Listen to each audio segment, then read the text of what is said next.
¿Qué tiene que pasar en la infancia de un niño para que, décadas después, se convierta en papa? A veces, no es una señal grandiosa. A veces, solo es una madre que reza, una calle tranquila en un barrio obrero y una voz interior que susurra sin hacer ruido. En los márgenes tranquilos de un barrio obrero al suroeste de Chicago, nació un niño que jamás imaginó que su vida cruzaría océanos, ni que algún día llevaría el anillo del pescador. Robert Francis Prevost creció en una familia de raíces profundas, modestas y cálidas. En casa no había lujos, pero abundaba lo que más importa: el amor, la fe y el ejemplo. Su infancia fue una mezcla de juegos en la calle, olor a pan tostado por las mañanas, misa los domingos, y la seguridad de una madre que lo acompañaba con ternura en cada paso. Mildred, su madre, era el corazón de la familia. Mujer de fe serena, de esas que rezan en silencio mientras tienden la ropa o preparan la cena, fue ella quien sembró las primeras semillas de lo que más tarde sería una vocación firme. Mi madre me enseñó a escuchar a Dios antes de que supiera cómo ponerlo en palabras, diría años después. El joven Robert aprendió pronto que la vida no siempre era fácil.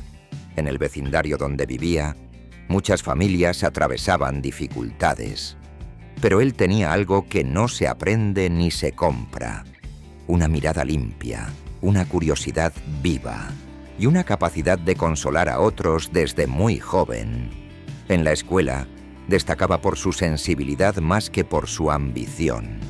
No era el más ruidoso ni el más competitivo, pero sí aquel a quien otros acudían cuando necesitaban una palabra amable.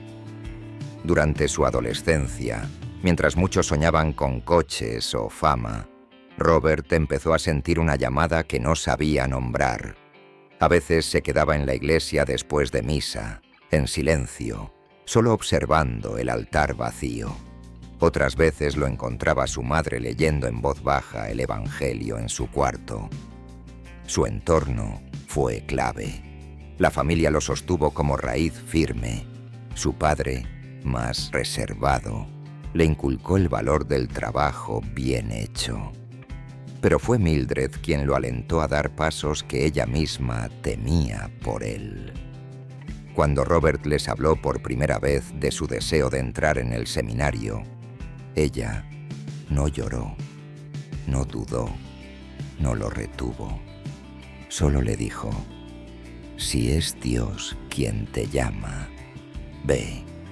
Y si algún día te sientes solo, sabrás que aquí hay alguien que siempre reza por ti.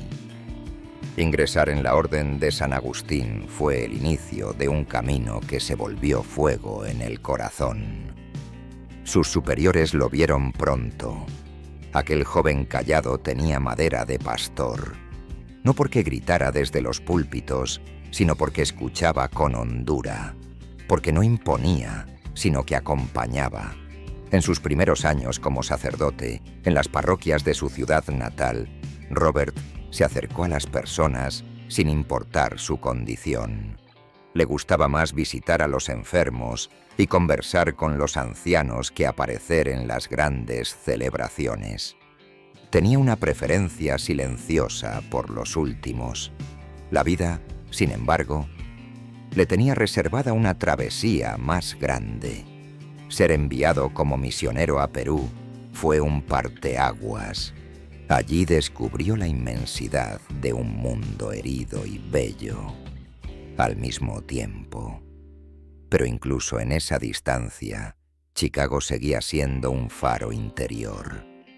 Las cartas con su madre eran constantes. En una de ellas, Mildred le escribió: aquí nada ha cambiado, Robert. Pero tú estás cambiando el mundo, uno a uno, con cada gesto. Fue ella también quien lo animó a no rendirse cuando las dificultades en tierra peruana lo hacían dudar. El joven sacerdote, que había jugado en calles polvorientas de Chicago, que había llorado en silencio la muerte de amigos y celebrado con discreción bodas y bautizos, no sabía entonces que la obediencia humilde y la entrega constante lo conducirían a lo más alto de la Iglesia. Pero quizá lo intuía su madre. «Tú no estás llamado a ser grande ante los hombres», le dijo una vez. «Estás llamado a ser fiel ante Dios». Esa fidelidad fue la brújula que guió cada paso desde entonces. Hoy, cuando lo vemos como Papa León XIV, aún se percibe en su mirada la gratitud intacta de aquel muchacho de barrio. Aún se escucha, en su voz pausada y firme, el eco de las oraciones de Mildred, y aún se siente, en su manera de gobernar, la sencillez aprendida en una cocina familiar, donde su vocación comenzó no entre teologías, sino entre los abrazos silenciosos de una madre creyente. Comparte esta historia, donde la fe, el amor familiar y la llamada de Dios se unen en el corazón de un niño que llegó a ser papa.